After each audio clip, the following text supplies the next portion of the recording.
Carolyn. Thank you, Carolyn. I trust that. You're ready. Okay, great. All right. Well, good afternoon, everybody. It's 1:01 p.m. and I'll call to order the July 19th, 2021 meeting of the Albemarle County Architectural Review Board. This meeting is being held pursuant to and in compliance with Ordinance 20-A16, an ordinance to ensure the continuity of government during the COVID-19 disaster. The quorum is present. Members of the Architectural Review Board present electronically are Frank Hancock, Chris Hittingson, Frank Stoner, myself, Dave Vanderwerf, and also Fred Missel. Good afternoon, everyone.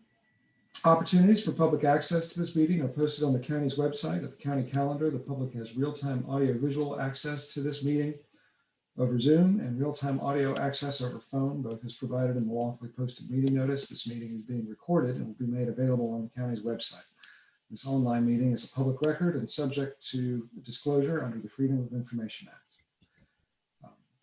For all speakers, when it's your turn to speak, please first state your name for the record. For everyone participating today, it's good practice to mute your microphone until it's your turn to speak.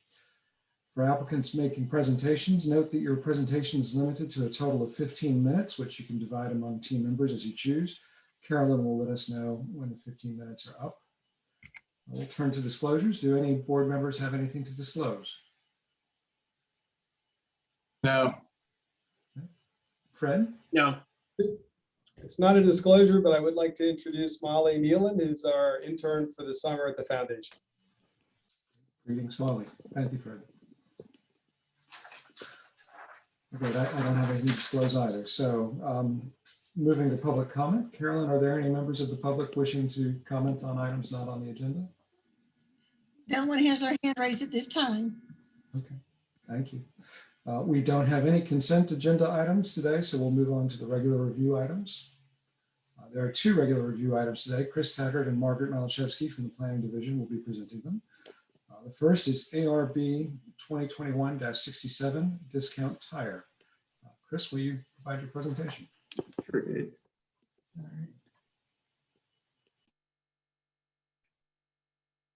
right. The application I'm presenting on today is the preliminary review of architecture.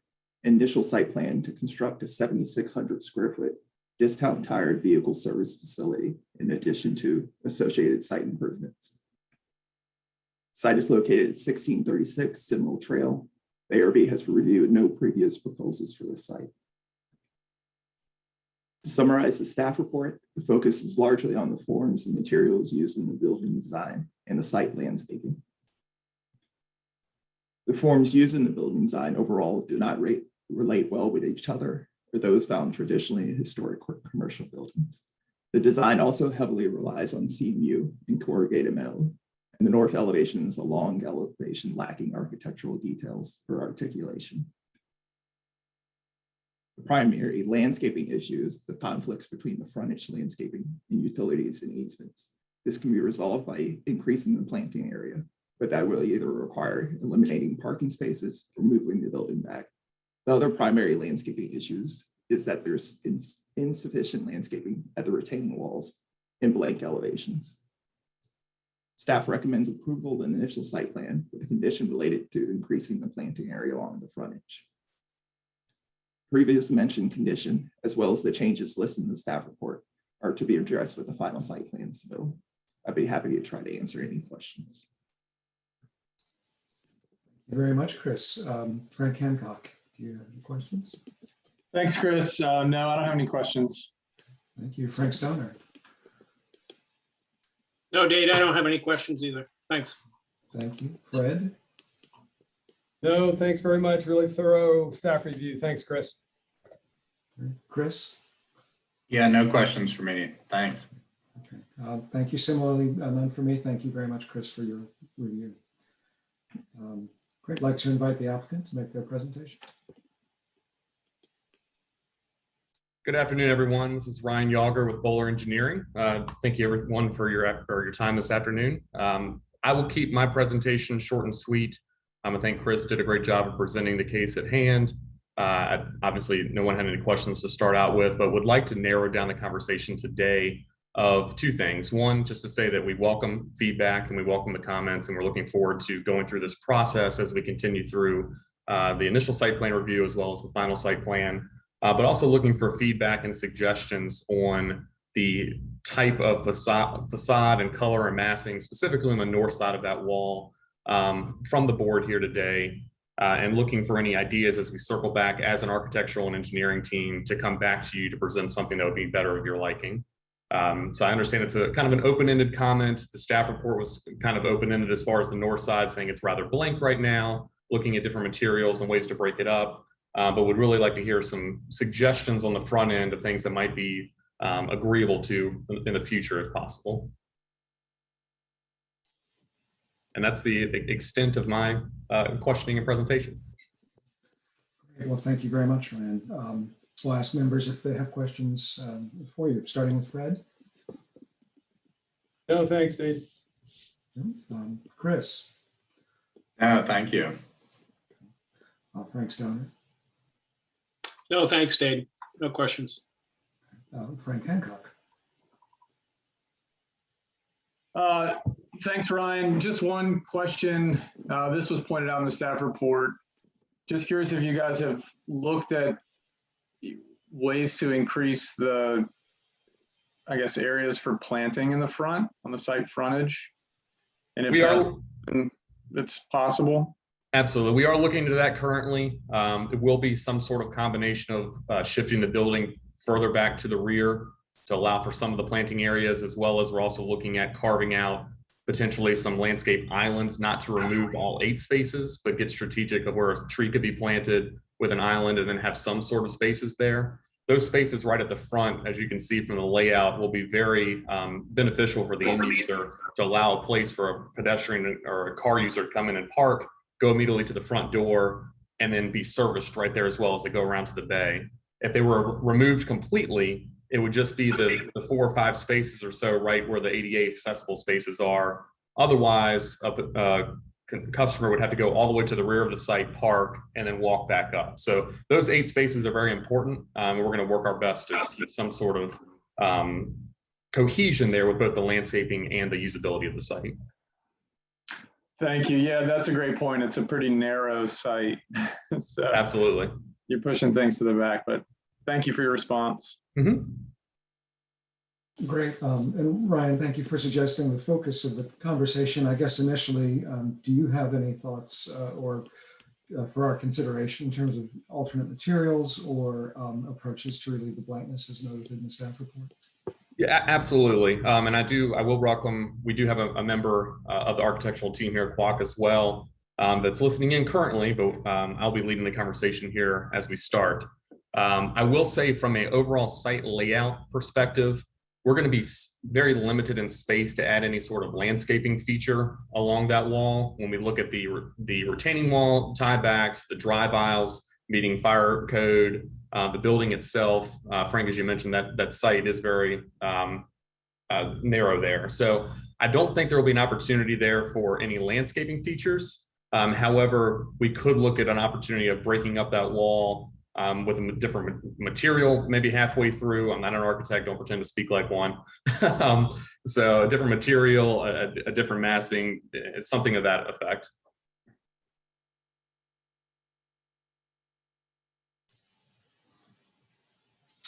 And thank you. And so it sounds like maybe y'all are going to think about some options to look at in the future.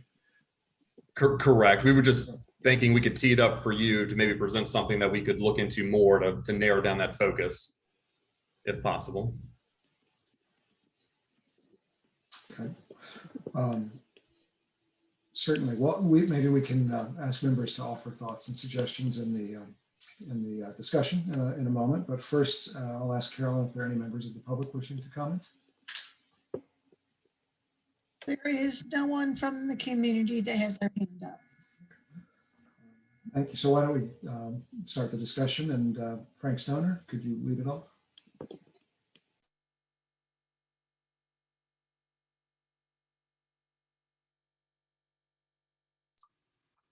Sorry, Dave. Yeah, I don't really have much in the way of comments. I mean, I think generally they've done a decent job with the architecture. It is a very narrow site in a fairly crowded area. So I'm not as worried about the blankness on the one wall, and although it might be helpful to actually see it in perspective, but yeah, I didn't really have, or I'm not sure I have anything in the way of suggestions yet, but give me a few minutes to think about it, and I might come up with something. Sure thing, Frank. Fred, do you want to offer anything? I'll give it a shot, but I mean, technically, we're not supposed to design the buildings for you. We're supposed to help you understand. But just based on some of the things that we've done in the past or talked about with applicants in the past, the wind, and this is all driven by the interior floor plan. You have windows, it looks like, that come across the east elevation and then stop sort of 3/4 of the way to the north. Is there any way programmatically that you could add some transparency on the north side to wrap that a bit more? Or is there storage or something in there that could be relocated that would allow that transparency? I don't know, just spitballing here.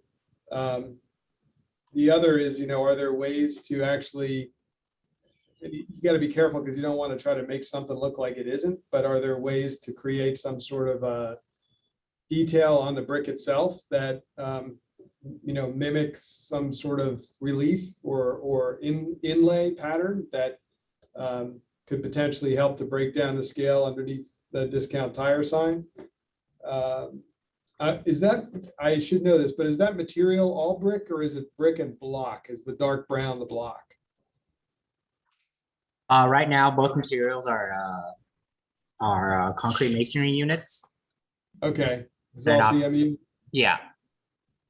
And And as it's all far as split? the transparency on the east elevation goes, that might be a tough because the program on that side are bathrooms.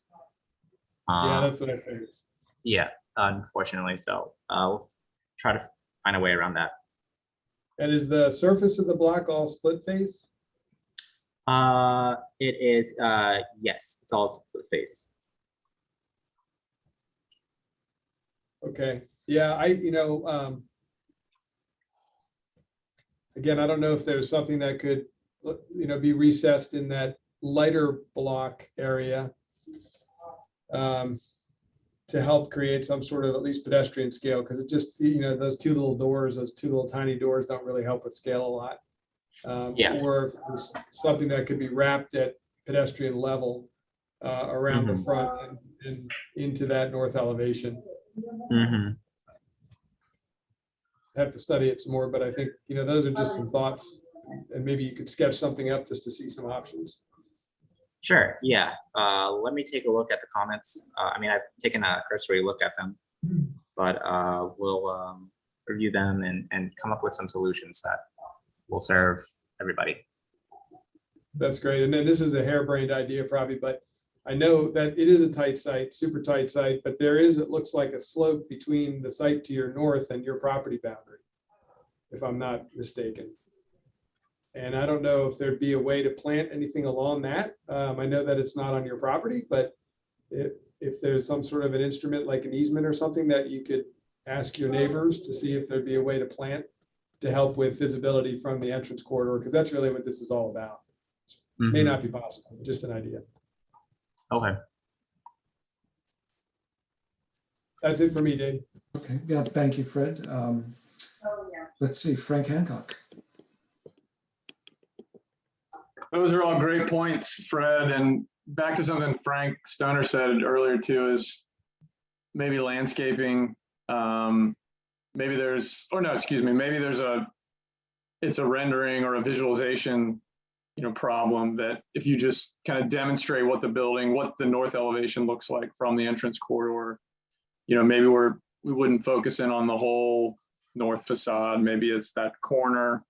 But then what I was thinking, just looking at the site plan, there is, or appears to be, kind of a sliver up towards the front of the site on that north property line that maybe there could be, maybe it's more heavily planted. I think there's some vegetation there, but Yeah, I agree with my colleagues' comments. I think maybe using one of the elements Fred suggested, establish some rhythm on that north facade would maybe help. But, and then I guess one more point, visualization wise, it reads, the renderings read like standard masonry, like a brick. Just want to be sure that that rendering reflects the split face block, and I'm sure you guys will do that when you submit the next one, but just wanted to make that point. Got it. Thank you, Frank. Chris.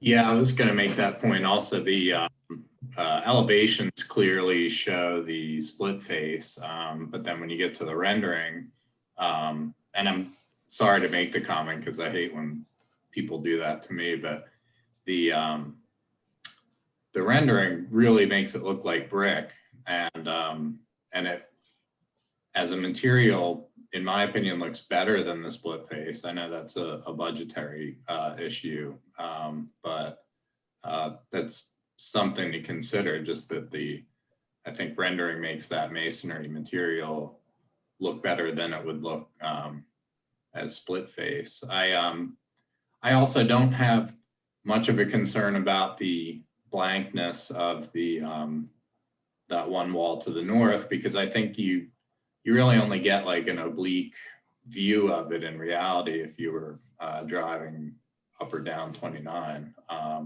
So I think you could just make a few moves to kind of break up, the massing a little bit on that wall, and would, I think eliminate that issue. If you look on the other side of the building, just the addition of those bay doors as something that breaks up that long facade adds, a lot of interest that the other side has. So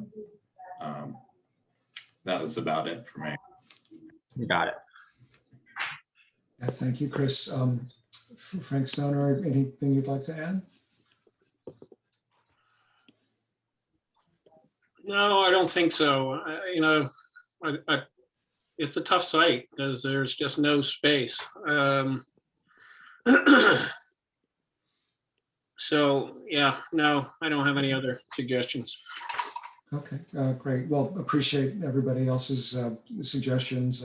Fred, I appreciate, as you said, and agree that we don't like to design things for applicants, so we welcome hearing your thoughts and suggestions next time. I think, like my colleagues, I think it would be important to get the renderings to reflect what's really being proposed. I think personally, split face block is not as appropriate a material from my perspective for the entrance corridors, and something more like traditional brick would be more appropriate. If block is a necessity for economy, I think looking at ground face or decorative CMU that has, maybe a finer aggregate in appearance would probably be a more appropriate material. In terms of the north facade, I wonder, is the two-way travel lane absolutely essential at the site plan level? Would it be possible for that to be a one-way lane or a 20-foot fire lane, and get enough area either for planting at the north edge of the property or potentially along the north wall? Or similarly, is the sidewalk necessary for egress? And certainly, is there perhaps just enough dimension there to get some landscaping either against the north line, or possibly if there are any shade tolerant climbing vines with a green screen or other relief added to that facade, similar to some of the things that were used at Stonefield. Let's see, but those were really all that I had to offer, in addition to what my colleagues did.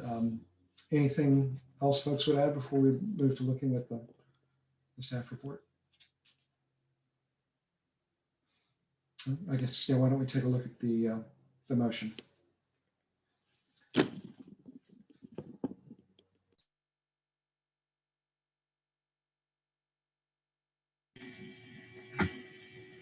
So there would be two actions today. Are you able to see the Word document? Okay.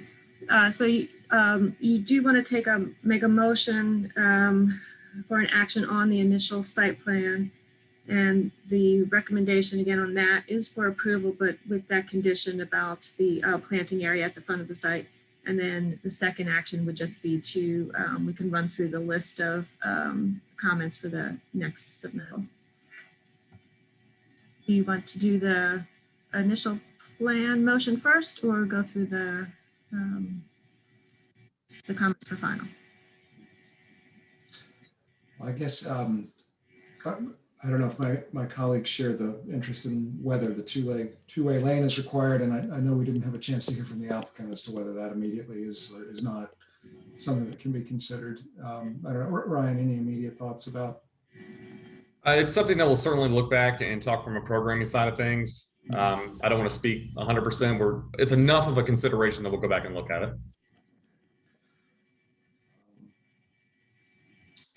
So I guess an open question, Margaret and others, whether we would want to amend this to note anything about the two-way travel lane.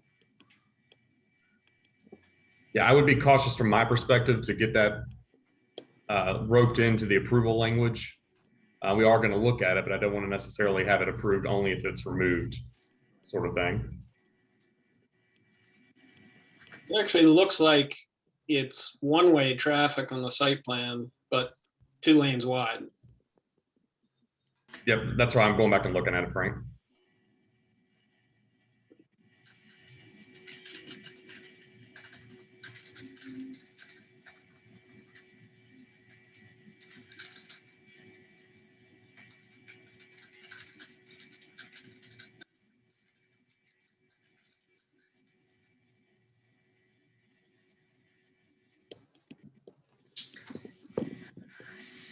So to the list of comments that were in the staff report, you can see here I've added new ones in red based on your conversation. One would be provide a perspective showing the view of the north elevation from the street and consider reducing the width of the travelway on the north side to increase planting area. I would just qualify that increase planting area at the building, not at the north side. Okay. Or to create, I don't think there's any planting area there now, so.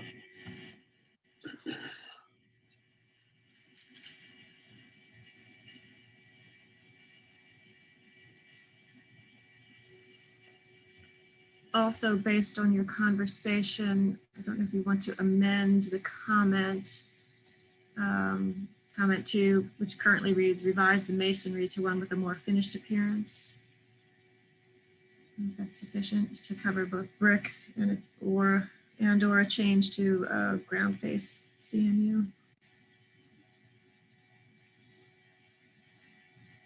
What is the secondary block material that's in the darker brown?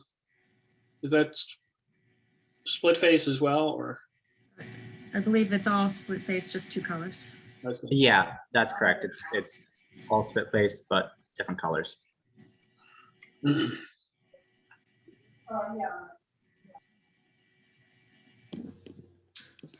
Margaret, certainly I think the applicants had a chance to hear our discussion today. Do you recommend we add any more specific language, or have we typically in the past? I think this probably covers the comments you made. Thank you for highlighting it.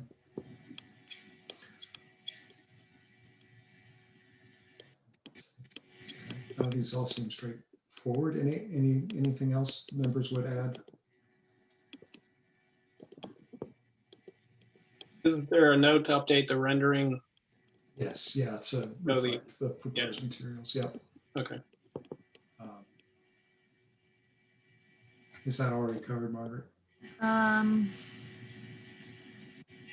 Not sure. Chris, do you recall?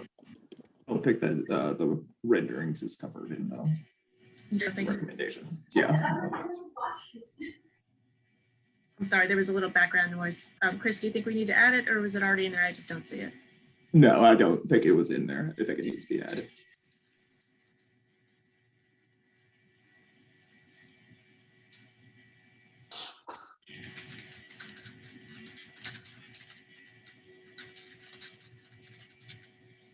Not sure if that's the way you want to word it. update the rendering to accurately show the scale of the proposed building materials. Scale and type. Maybe. Yep.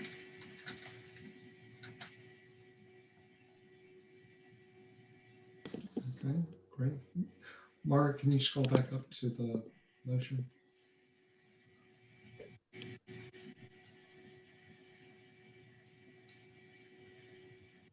I'm happy to make a motion, Dave, if you're ready. Sure thing. So I move to approve the initial site plan and forward the recommendations outlined in the staff report to the agent for the site review committee, as noted in the staff report. Thank you, Fred. Is there a second? A second. Carolyn, would you call the vote?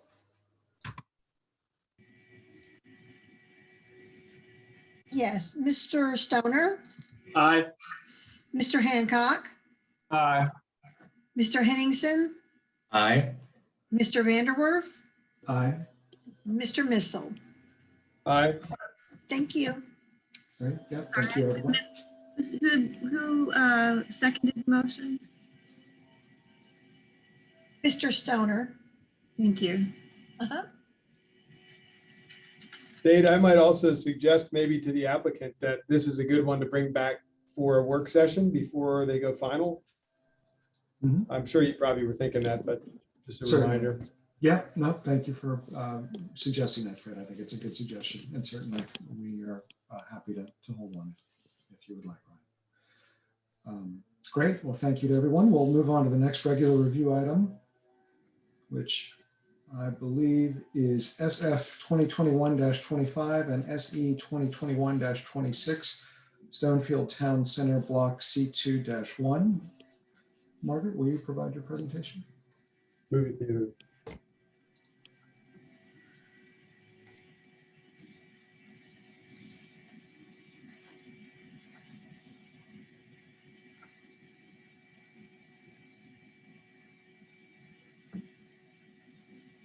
Sorry, just need to.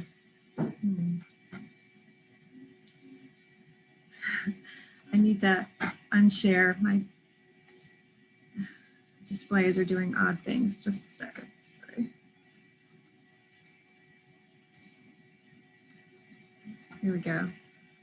Margaret, I thought you had mentioned there was two motions there. I missed just one. Might have been misheard for the previous. Just for, I guess. Actually, I was confusing matters for everyone. Okay. Was fine. Okay. Yeah. What are you all seeing my presentation or? Just seeing the participants. Okay, hold on. I am having some issues.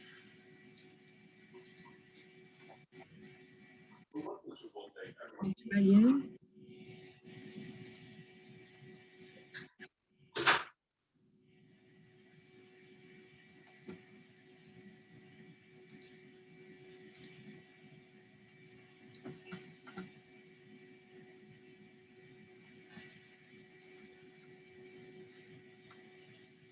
Okay. Are you able to see the PowerPoint presentation now? Yes, I'm seeing the cover slide. Great. Okay, so this is a proposal to revise two of the requirements of the Code of Development for the Stonefield Town Center. One revision is to transfer 73 residential units from Block E to Blocks A through D. And the other is to increase the maximum number of stories from 5 to 7. And those two changes would allow the construction of a 112-unit multifamily residential building in Block C21 of the Stonefield Town Center. And C21 is located on the north side of Bond Street, just east of District Avenue, and it's that area where the red button is. So increased building height can result in a grander scale and greater visibility, but the C21 block is situated at a distance from both of the entrance quarter streets, and that's approximately 800 feet from Route 29 and about 450 feet from Hydraulic Road. And those distances can help mitigate impacts. And when the building in Block D1 is constructed, visibility from Hydraulic will be further reduced for the C21 building. Also, there are approvals for similar heights for other buildings in the Stonefield development. The ARB reviewed and approved with conditions a proposal for a Hyatt House Hotel in the block that's currently under consideration in 2019. And that's the image at the top right of this screen. The Board of Supervisors approved a special exception for an increase in height from 5 to 6 stories for that building. A special exception for increase in height was also previously approved for the Block D1 apartment building, with approved heights ranging from 5 to 8 stories, and that's the bottom right image. The apartment building in Block D2 is 6 stories high. That's the bottom left image in this slide. And the Hyatt Place Hotel was approved at 6 stories tall, and that's upper left. So we don't currently know what the proposed architecture for the building looks like, but that will be reviewed with the site plan submittals. In the staff report, we stated that orderly and attractive development is supported if the building design is compatible with existing and approved Stonefield buildings, and if the building mass is broken down sufficiently. Massing diagrams were included with this request, and they show that there is an intent to break down the mass of the building, more so on the Bond Street and District Avenue sides and less so to the north. But with the breaking down of the mass, with sufficient fenestration and with materials and colors that are compatible with the surroundings, the height is not expected to have a negative impact on the corridors. The final massing, fenestration, and details will be assessed with future site plan submittals. Our recommendation is for no objection to the requests. I'd be happy to try and answer any questions that you might have. Thank you very much, Margaret. Chris, do you have any questions? No, I don't have any questions. Thanks. Thank you. Frank Hancock. No, I don't have any questions. Okay. Fred? No, thanks. No questions. Okay. Frank Stoner? No, no questions. Thanks, Margaret. Thank you, Margaret. No questions for me either. Thanks for your presentation. Is there a representative from the applicant?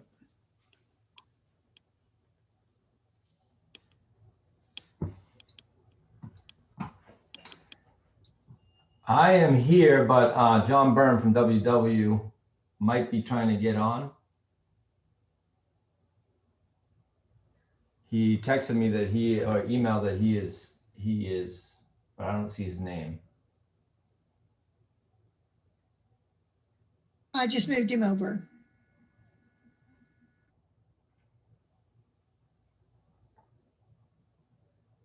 I think you're muted, John, too. Yes, I'm here. If you can hear me. Yes, we can. Yeah, thank you for joining. The floor is yours.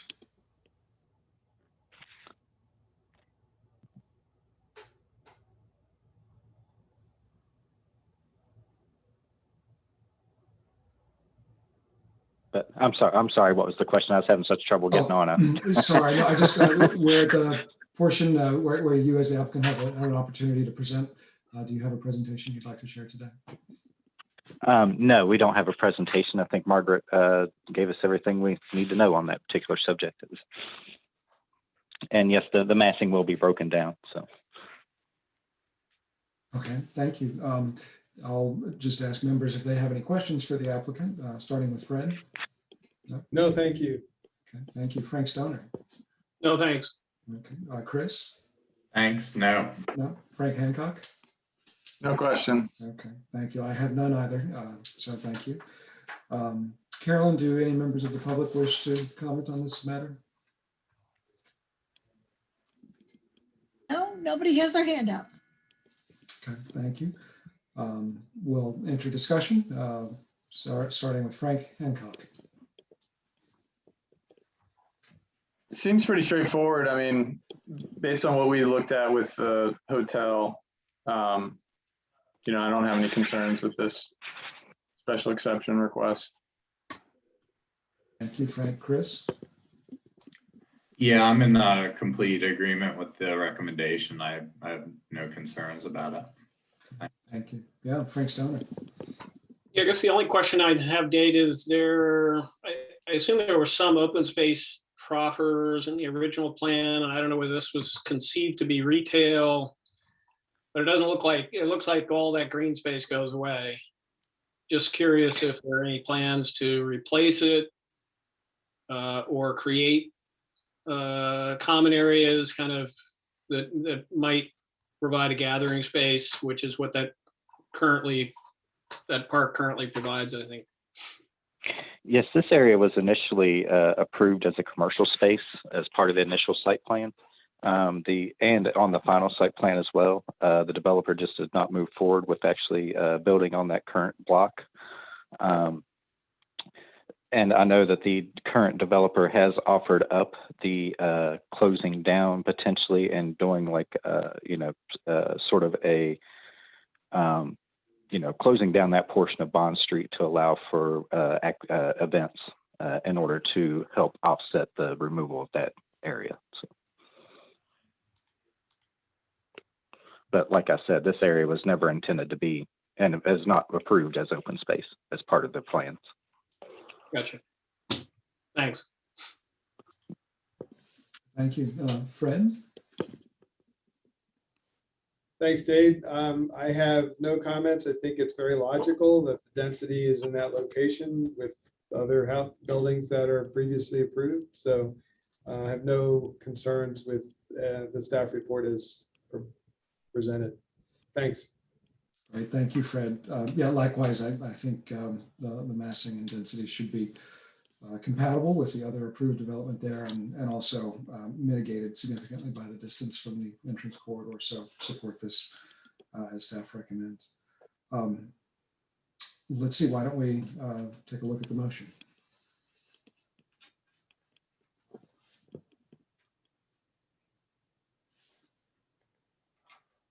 Great, so it's a motion of no objection to the special exception. Does anyone care to make it? So I'll move to approve, to forward the following recommendation to the agent for the site review committee, that the ARB has no objection to the special exceptions requested for Stonefield Block C2-1. Thank you. Is there a second? I'll second it. Thank you. Carolyn, would you call the vote? Mr. Stoner, Aye. Mr. Hancock, Aye. Mr. Henningsen, Aye. Mr. Vanderwerf, Aye. Mr. Missile. Aye. Thank you. Great. Thank you very much. Let's see. Now, previously on the agenda, the next item was a presentation of the Ryle Corridor Plan, but that will be rescheduled. So I believe we still have some other business. First item is the Mead Town Center Comprehensive Sign Plan. Margaret, will you make your presentation?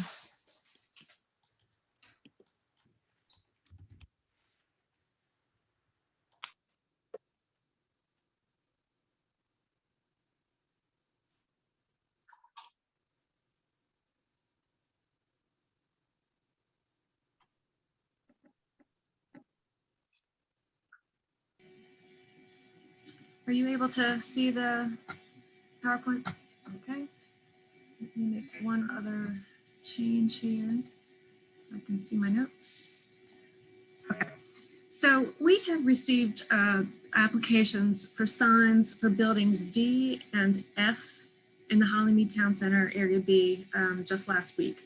The comprehensive sign plan that's been approved for the shopping center includes all of the town center buildings that are shown in this image. This is a street view from 2011. So this is already a few years after construction. And you can see that the buildings are visible through the trees, but very much at a distance and filtered through the trees. This is a street view from 2019. You can see the trees have filled out some. It's really more difficult to detect the buildings beyond the trees, although the view does open up in the winter. And when the signs are illuminated at night, even at this distance, they are much more visible than they would be during the day, as like in this view. But the question for today is, does it make sense to keep reviewing signs for buildings C, D, E, and F, given the distance from the street and the minimal visibility with the landscaping as it's grown up? Or is visibility now sufficiently reduced such that signs on those buildings wouldn't have a negative impact on the entrance quarter street, and we wouldn't need to continue reviewing them. If you think it makes sense to stop reviewing the signs for those buildings, we do have a recommended motion for you. But that's basically the question for today. I'm happy to try and answer any questions that you might have. Thank you, Margaret. Chris, could I ask you to start off with any questions? Yeah, I think the visibility from the entrance corridor itself is so minimal that I don't see a need to review signs on those particular buildings. Even if the landscaping wasn't there, there's a berm such that, you know, I think, especially unless you were walking on 29, I don't think you even would see much of those buildings, particularly at 45 miles an hour. So, or, you know, 47 as I drive sometimes. So yeah, I agree. I don't see a need to review signs there. Thanks. Thank you, Chris. Frank Hancock? Margaret, would you still review anything administratively, or would this eliminate all review? I'm thinking, well, all those signs now are already reviewed administratively. They would only come to the ARB if there was some part of the design that was not consistent with the guidelines, and we couldn't come to terms with the applicant on it. So we are reviewing all of those administratively now. I think that we would, I'm recommending that we don't review, we don't do entrance quarter review on those signs, for signs on those buildings. Sign permits would still be required, and they would still have the standard zoning review. But I would recommend language in the motion just to allow for any change in the landscaping, or if anything changes the view, that you could come back again and say, you know, the visibility has changed and it now needs review again. Would it allow something outside of the comprehensive sign plan? Yeah, if we weren't going to be reviewing signs for those buildings, then anything would be approvable under the ordinance requirements. Anything that was still met the ordinance requirements would be Yes. approvable. Okay. Thank you. Thank you, Frank. Fred? Thanks, Dave. Frank, I kind of had some similar questions, and Margaret, I think you answered it. So in the extreme case that somebody wanted to put a big pedestal sign that came up over top of their building, for example, so you could be visible from 29, they couldn't do that, right? It would still have to fit within the facade of the building and still have to meet zoning. Just wondering, is there anything they could do that would make it more visible? And now that it's not being reviewed, it opens a door. Yeah, I don't think I would be comfortable saying there's no possible way that somebody could never think of something to make it more visible, but rooftop signs are not allowed by ordinance, so that particular thing couldn't be done. But yeah, could somebody propose a sign that no longer fits within the sign band? Sure. But lighting, for example, would still be regulated by zoning, so it couldn't be like a strobe. I'm just thinking if it's visual clutter that we're concerned about and aesthetic issues, are there things that could be done? Yeah, signs with flashing lights. I believe that's on the list of prohibited sign types, but I can double check that. It might be good. Otherwise, I don't have any problem with this. I think it is, you know, with your comment about having a note in the motion saying if things change and visibility increases, that it may then need to be part of the comprehensive sign guideline. But it might be good to check that, you know, the lighting issues. We could add to the motion or we could postpone this until the next meeting where we can double check on those two items. Well, I know that rooftop signs are not allowed, and we can double check on the flashing. Are there, well, let's say, are there other potential concerns that you all have thought about? That's it for me. Okay. I guess any color would be acceptable. Well, the zoning review would not include a review of color. So any color that was proposed could be approved, would be approved. But if it's not visible from the street, then color shouldn't matter. And Frank Stoner. Yeah, I guess my only question is, if we approved an overall sign package for the project, does it have, it has an overall sign design approval, is that, or code, effectively code that governs the signage for the whole project? There's an approved comprehensive sign plan for the shopping center. And that would still apply? Well, so the approved comprehensive sign plan applies to all those buildings that were shown in that image. And Yeah. so what my question for you is, do you want to change the comprehensive sign plan to remove those 4 buildings? Oh, I see. So is it possible to leave the code in place and just eliminate the review? So it's effectively an administrative or the by right sign, as long as it conforms to the existing uniform sign code? Or, sorry, I'm just trying to figure out ways to avoid opening boxes we don't want to open. I'm not sure how what you just described is different than what we're doing right now. It's an administrative review that the sign application comes in, we look at the proposal, we compare it to the comprehensive sign plan. If it matches the plan, we approve it. If it doesn't match the approved design criteria, then we work with the applicant to get it to match. And then we approve it. I see. But if you eliminate it from review, then all that goes away, essentially.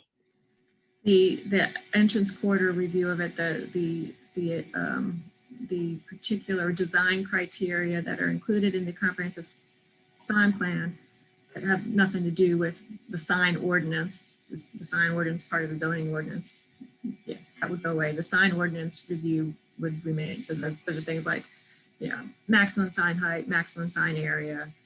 Right.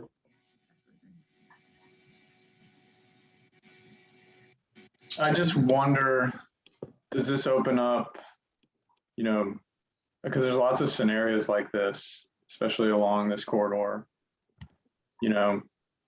Are we going to be dealing with a bunch of applicants coming in and saying, well, we're 800 feet or we're 600 feet and we're.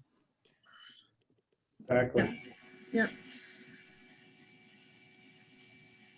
Yeah, I share the questions that I think other members have raised. Margaret, appreciate you proposing considering it. I think you suggested maybe tabling this until you have a chance to review just what doors or loopholes it might open a little more fully. I share others' reservation about it.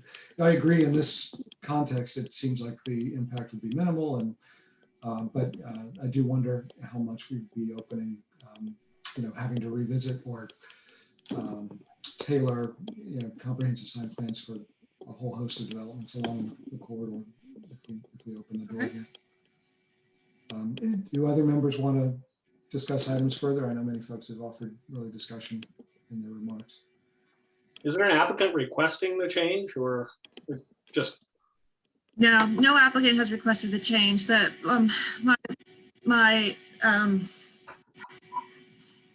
the challenge is that an application comes in for a sign, and if I don't think it's visible from the street, I feel like I shouldn't be reviewing it. Right. But we can just continue along this way. When the applications come in, we can do a quick review, sort of assess assess whether or not visibility is like we illustrated in the presentation today. And if it is, we just say this one doesn't need review, and we can be done with it quickly. If you're all And that may be a standard that then could be uniform across the plans. That if the applicant can demonstrate that if it's not visible, that the review is not required. I don't know what they would need to submit to do that, like a section or.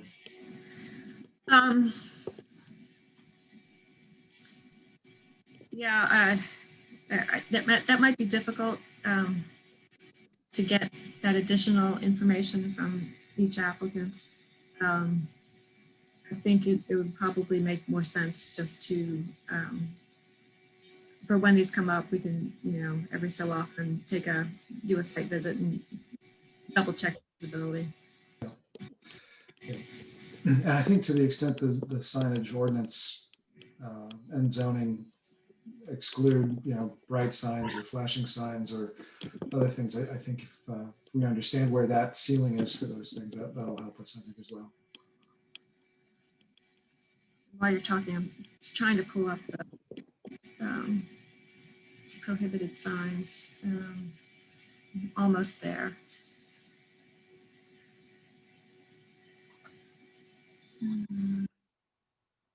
So among the prohibited signs and sign characteristics in the sign ordinance are things like floating signs, lighting that illuminates outline, signs that imitate traffic signs,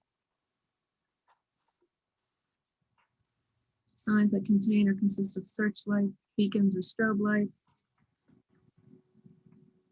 signs that contain strings of light bulbs,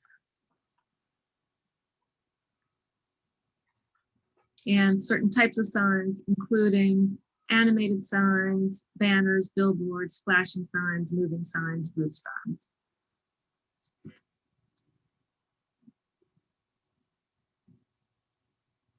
Okay, well, I think that we have the direction we need on this one.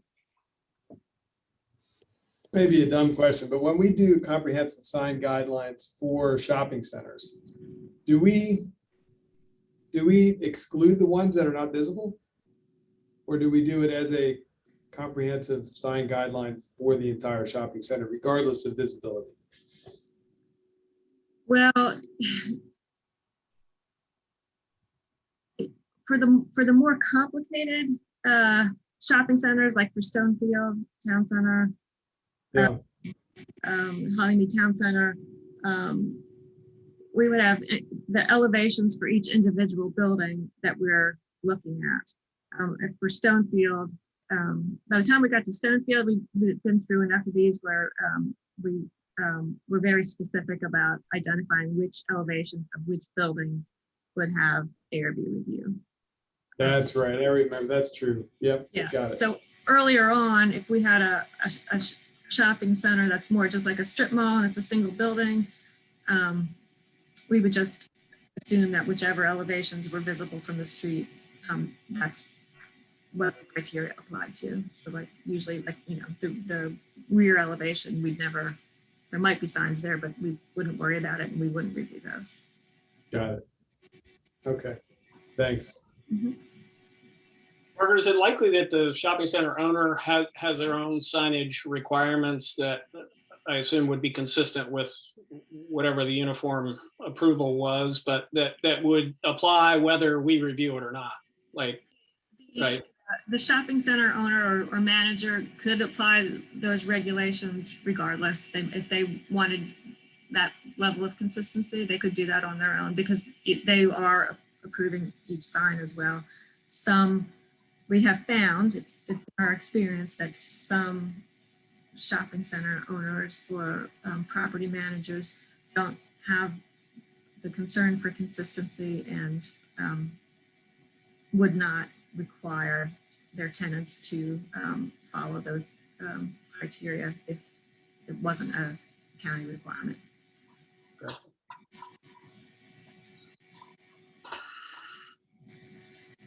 Well, thank you, Margaret. So from that discussion, there's a consensus that we won't take a motion today, or? No need. Okay, thank you. Let's see, we'll move on to the next item. Take a look at the continued discussion of the entrance corridor guidelines. And Chris, I understand you've had a chance to develop some material for presentation today. That's right. I did up the multi-page one-pager for the Greenwood section of Route 250 West, which is Rockfish Gap Turnpike. So I had the benefit of using that entire section of 250 falls within the Greenwood Afton National Rural Historic District. And as such, there was a survey completed in 2010 as part of that National Register documentation that I don't know if they literally cataloged every structure in that entire district or not, but it seems that they did. So it's listed in their PDF by address. So basically I was able to take that document, which lists the date of construction and whether or not they considered it to be a contributing structure or non-contributing. And then I have driven it, but once again at 56 miles an hour, it's hard to see really anything. So I use the Google Street View and just kind of cross-reference that against the addresses on Rockfish Gap Turnpike. And my criteria was any structure visible from the road that was considered a contributing structure was kind of included in that one pager. And that it's such a rural district, and the properties, or at least the structures, are set so far back from the road generally that that ended up being very, very few structures. But I thought that was back when I was doing the Route 240 analysis, part of that route was also included in a National Register historic district. And I think at least where that's applicable, that that should figure strongly in the consideration of further development, and also is a great resource as far as just documenting significant buildings along that route. So Margaret's scrolling through. So these are basically the structures that you can see from the road that are listed as contributing structures. So it's basically a couple residences, 2 churches, and the Greenwood Grocery and Greenwood Garden Center. So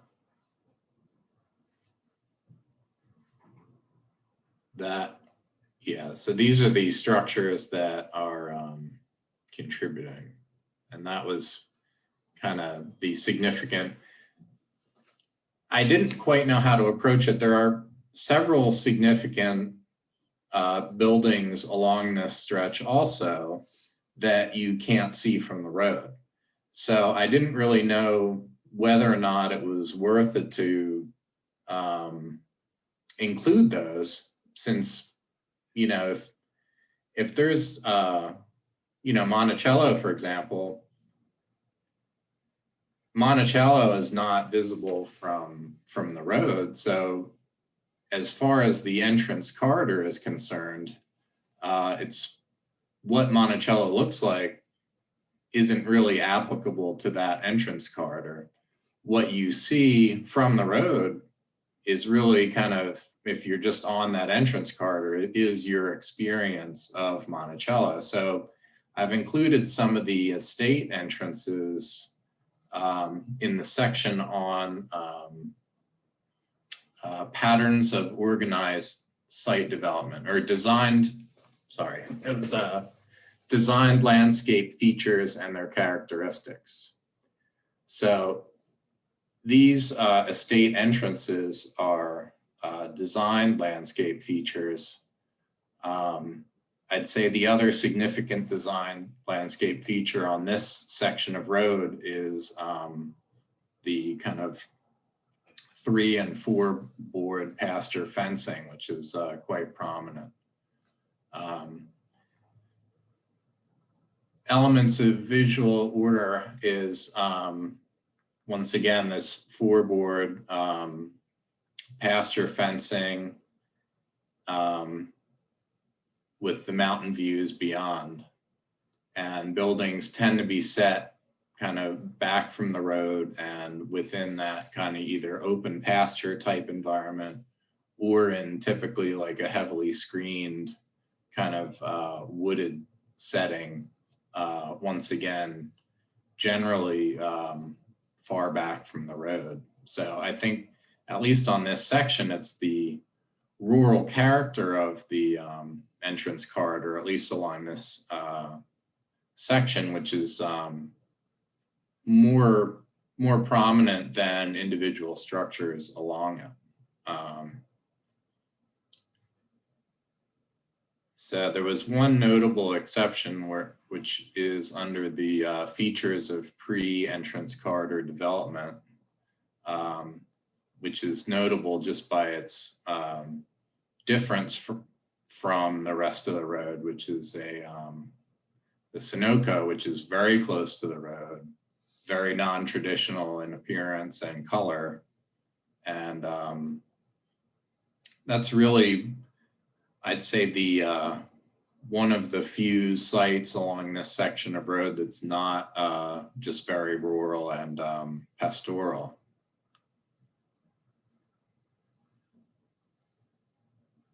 So I think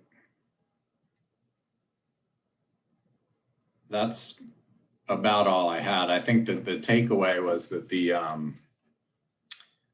that rural historic district designation was a great resource in putting this together. And I think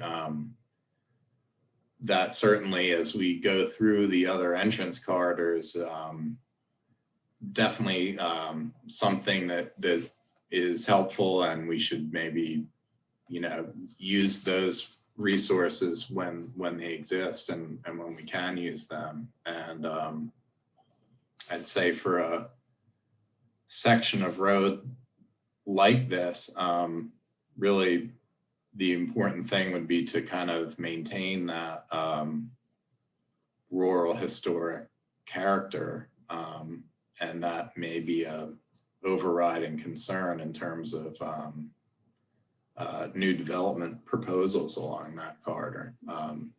So I think, site plan and landscape would certainly play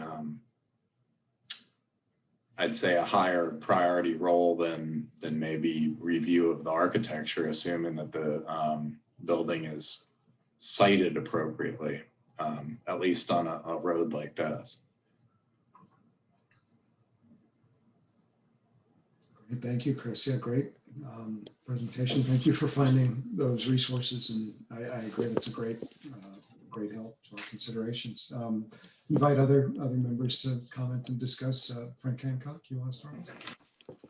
Yeah, thanks, Chris. You bring up a good point about what's visible and what's not, and that we should note that that these are part of our historical resources that could be drawn upon, or that you know, help define the character, you know, that we're kind of seeking as or seeking to protect, maybe. So, but again, this highlights too, kind of maybe the challenge of our endeavor, that there's just so much information out there, and to like get it down into a usable format. Yeah, like distill that was, yeah, my one pager was like 20 pages maybe.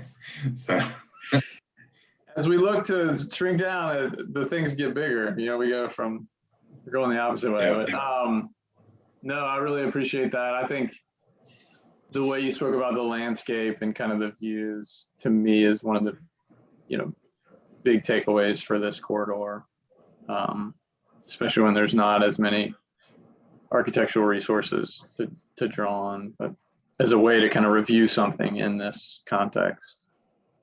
But thank you. You did your homework on vacation. That's the takeaway right there. I know.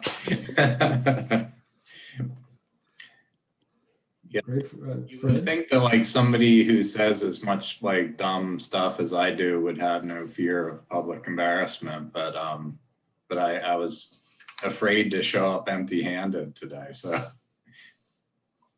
well, thank you for coming with a bounty. So, Fred? Thanks, Dave. Thanks, Chris. Yeah, I appreciate your doing that. It was really helpful.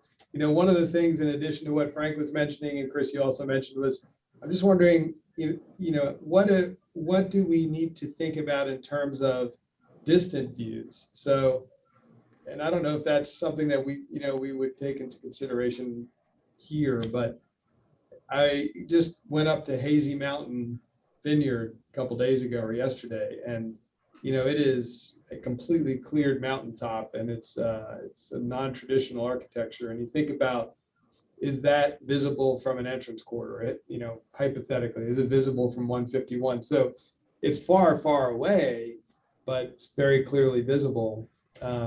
I've been sort of thinking about those things that are immediate, like within 500 or 600 or 700 feet from the corridor. But I think, like also with Centera Hospital, you know, from 64, just thinking about the longer view, I think is important for us to continue to think about. And I realized in my own research, having done work from Google Earth, you don't always see those long views. You see more street views. So I think it's at some point helpful for us to actually drive and look up a little bit into the distance. That's just a thought, but yeah, that was very helpful. Great job. Thank you. Thanks. Thank you, Frank Stoner.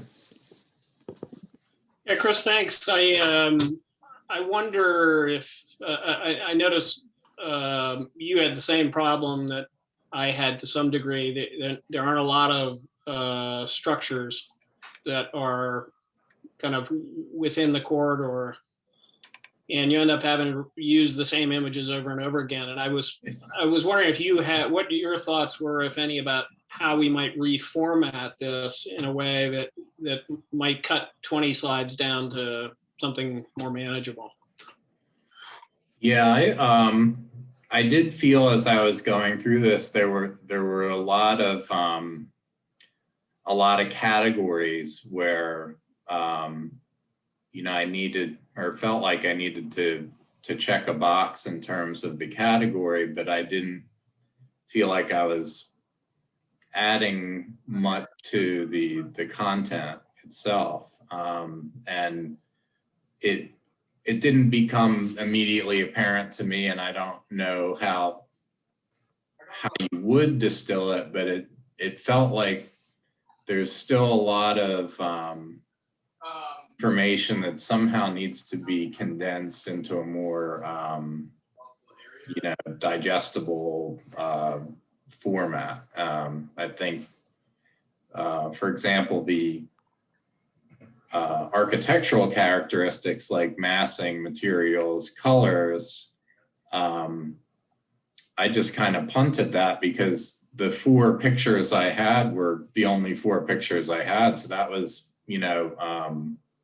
that demonstrated a variety of colors, materials, and form, but basically in terms of what you see on that corridor, that pretty much described it. So I guess the problem I see is that the more general you get about the description, the more kind of opinion gets injected into it, just in terms of important enough to mention.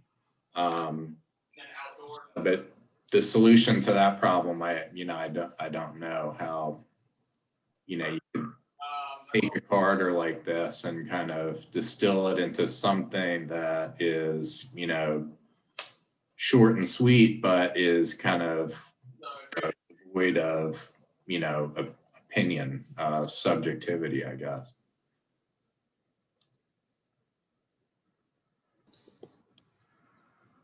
Yeah, very, very good points, Chris.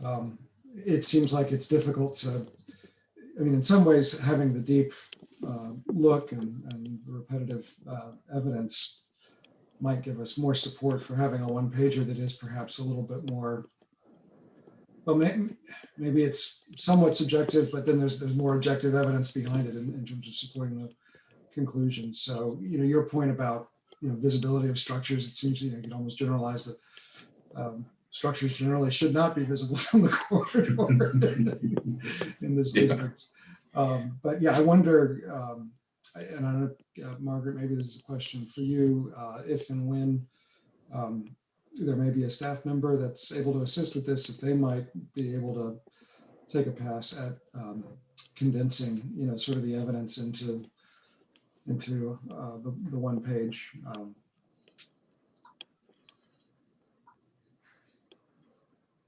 Do you mean taking Chris's work and now transfer? Yeah. Let me see if we're able to. Yeah. Well, it could be, I imagine we could fit more images on one page. I think that this is great as a way to distill what the images, each of them sort of relate to, but thematically clustering them. And it may be in different districts, there are different things to highlight. Right. In Greenwood, siting, landscape, and it seems are primary. Other areas, perhaps material and form, become more important. But certainly, really appreciate your work, Chris, and thank you for enriching the discussion today. Anything else folks would like to add? I'm just wondering whether you could reorient this and make it sort of image oriented, in the sense that those key images end up being the foundation for whatever, whether it's the one pager or in this case a PowerPoint with more than one page. But when you have that picture of Emmanuel Church up there, basically everything about Emmanuel Church that's relevant to the entrance corridor is addressed on that one slide, as opposed to then having to go back and look at the form and materials and all these kind of in separate slides. Just some way where you could condense it all into one slide, and the number of images you have effectively defines the number of pages you end up with. Margaret, I don't know if that makes any sense at all, but. Are you saying, so to change it up so that you're talking about a particular one property per page and everything that's significant and relevant Right. would be appropriate to copy for new development, would be all on one page. And if there's only 3 buildings in that segment, well, you've only got 3 pages. And if you Right, yeah, that's kind of right. Then essentially your outline gets applied to each of those images, and you kind of distill. I don't know if that makes sense or not, but yeah. It would eliminate some of that image redundancy where you keep looking at, you basically have to keep using the same images over and over. Right, right. Yeah. I think, yeah, definitely take a look at that. Good. Excellent. Well, great. Well, if folks are ready to move on, we can turn to adopting the minutes of the last meeting? Actually, Yeah. Dave, just, I know some members have been asking about timing and what's expected. So at this point, would you like us to, as staff, to try and work with the comments that are made today before anybody puts additional work into the other segments on 250? Or I think if folks have ability and inclination to continue the research, it'd be great to continue gathering the information. If folks agree that it's useful to sort of gather the evidence and then distill it to conclusions and format, I think it would be helpful if members are willing and able to keep on going in parallel. And I think we have the benefit, I believe the next regular meeting, we don't have a quorum, so we may have about a month until our next meeting. If folks have an opportunity to fit in a little bit of time on the research, it would be a good break in the other regular review items that we have to look at. Great. Great. Well, let's see. If we may turn then to approval of minutes, is there a motion to adopt the minutes of July 6th, 2021? So moved. Second? Thank you. Carolyn, Aye. Mr. Hancock, Aye. Mr. Henningsen, Aye. Mr. Vanderwerf, aye. Mr. Missile. Aye. Thank you. Okay, thank you, Carolyn. And thank you everyone for your time today. Any other items before we adjourn? No? And as I mentioned, our next regular meeting, the August 6th meeting, is canceled due to the lack of a quorum. So our next meeting will be Monday, August the 16th. Are all members planning to attend? Yes. There's a chance, I'm not sure, Dave. There's a good chance I may not be able to. Okay, and that's Yeah, me as well. okay. Well, thank you. We'll check for a quorum as we get closer. Great. All right. Well, with that, we are adjourned until Monday, August 16th. Thank you, everyone. Thank you. Thanks, everyone. Thank you. Thanks. Have a good month.